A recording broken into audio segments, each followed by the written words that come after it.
It's been 1 full year since the biggest shakeup in real estate in decades.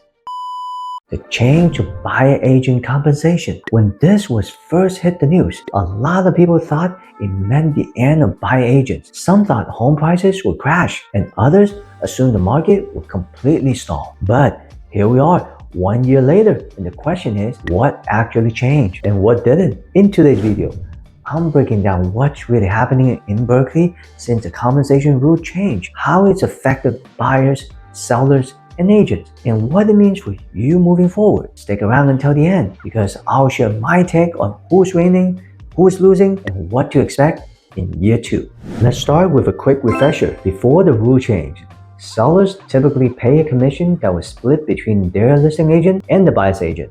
That offer of compensation to the buyer's agent was built directly into the MLS system. In 2024, that all changed. Sellers are no longer required to offer buyer agent compensation in the MLS. Instead, buyers may now be responsible for paying their agent directly through a buyer-broker agreement. The idea behind this reform was transparency, to make sure buyers and sellers both clearly understand who's paying what instead of commissions being hidden in the background. So how has that played out in Berkeley over the past year? For buyers, the initial fear was, does this mean I have to come up with even more money out of pocket? And in some cases, yes, buyers are now signing agreements that outline exactly what their agent will be paid. And sometimes they're responsible for covering that directly. But here's the reality we've seen in Berkeley. Most sellers still offer compensation. Why? Because they know that if they don't, they'll limit their buyer pool. Sellers who want maximum exposure continue to cover the buyer's agent commission. It's just disclosed differently now. Buyers are more informed. They now sign agreements upfront, so they know exactly what their agent will be paid. That transparency has built more trust. Leverage has shifted slightly. In competitive situations, buyers sometimes negotiate for the seller to cover their agent's fee as part of the offer, similar to asking for closing cost credit. So yes, buyers are paying more attention to commissions, but in practice, the experience hasn't been as disruptive as many fear. Hey guys, I'm Derek Han, your East Bay real estate advisor. I help buyers and sellers make smart decisions in the Berkeley market and beyond. If you want to stay on top of local real estate trends and strategies, make sure to hit that like button and subscribe so you don't miss future videos full of insight, strategy, and real-world advice. For sellers, the question was, will this save me money? Here's the truth. In Berkeley, where homes often sell for $1.2 million, $1.5 million or more, most sellers recognize the value of offering compensation to attract serious buyers. The sellers who don't offer it upfront, they often get fewer showings and weaker offers. The sellers who do, they tend to attract stronger buyers and competitive bids. Exactly what you want in a market where every showing counts. So, while some sellers experiment with cutting out buyer agent pay, most have realized it's still in their best interest to offer it if they want top dollar. Thinking about relocating to the Bay Area? Well, I got just the thing for you. I'm actually taking the time to create the ultimate relocation guide, which is meant to save you hours of research, and I have linked it down below.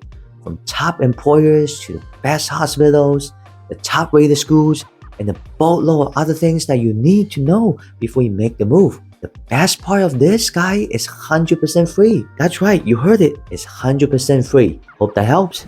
Now, let's zoom out to the market and the role of agents. For agents, the biggest shift has been paperwork. Buyer agent now sign representation agreements with their clients early on. That means expectations and compensation are crystal clear from day one. For the market, the fears of collapse never happened. Prices in Berkeley are still driven by low inventory, strong demand, and neighborhood desirability, not by commission structure. For buyers and sellers, the biggest change is awareness. Everyone now talks about commission upfront, and that transparency has actually reduced confusion and mistrust. In other words, the market didn't collapse. Agents didn't disappear. What changed most is how we communicate and structure compensation. So, who comes out ahead 1 year later?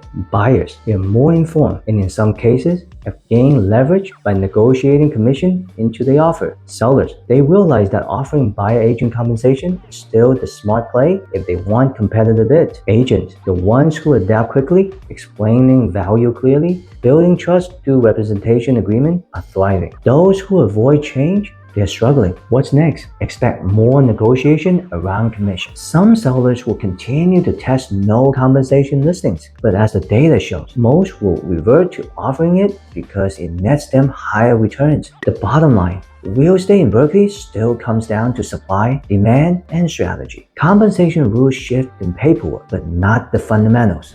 So there you have it. 1 year after the compensation structure change, the Berkeley housing market is still moving forward. Buyers are more informed, sellers are more strategic, and good agents are adding more value than ever before. If you're a buyer wondering how this impacts your affordability, or a seller asking if you should still offer buyer agent compensation, let's talk. I'll be happy to give you a strategy tailored to your situation. If you found this video helpful, hit that like button and subscribe for more East Bay market insight, and drop a comment below. Do you think this change has made real estate better, worse, or just more transparent?